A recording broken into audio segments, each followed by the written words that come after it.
Yung lahat po na magagaling magluto at mahilig sa mga lutuin. Yan ho, ay meron din ho ako. Lulo ko ho, bulag na, lintik pa rin ho ang galing. Alam na alam mo ang mga luto. Maski bulag ho, sa amoy lamang, alam na nung luluin ko. Alam niyo kung bakit ganito? Sabi nung ako, Lolo, bulag ka na. Ngayon, kaya mo pa kayang hulaan ng mga luto? Ay, kaya mo ako, kahit bulag ako. Sa amoy lamang, alam na yan. Ay, ito, Lolo. Ba, masim-masim po ah. Batsoy ito, batsoy. Ay, ito, Lolo, pangalawa. Mabango. Kaldereta ito. Marami dikado ay kaya alam ng Lolo niya. Ay, ito, Lolo, pangalawa. Katamtaman ng sarap. Katamtaman ng amoy. Ano yan? Apritada.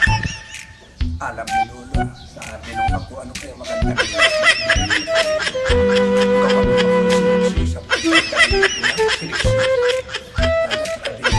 Ay bulang yung luluhin. Pinahid ngayon dito sa ilo. Ano Lolo? Yan lutong yan. Ang hulayan ko, anong luto yan? Ako, may hirap-hirap nga rin isang kanya.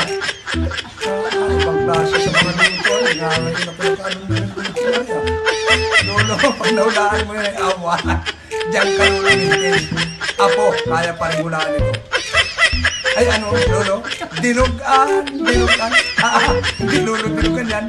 Dinugan apo ano. Maniwala ka't dinugan na rin. Apo, kaya masasabi kong dinugan ito. Hindi lang magandang pakalinis ng bituka, kaya amoy tae. Ay yung tanong apo na dito nakasapit sa mga ilong. Yan ang nakalipad sa inyo mga kaibigan, yung mga luto yan ang matitindi. Yan.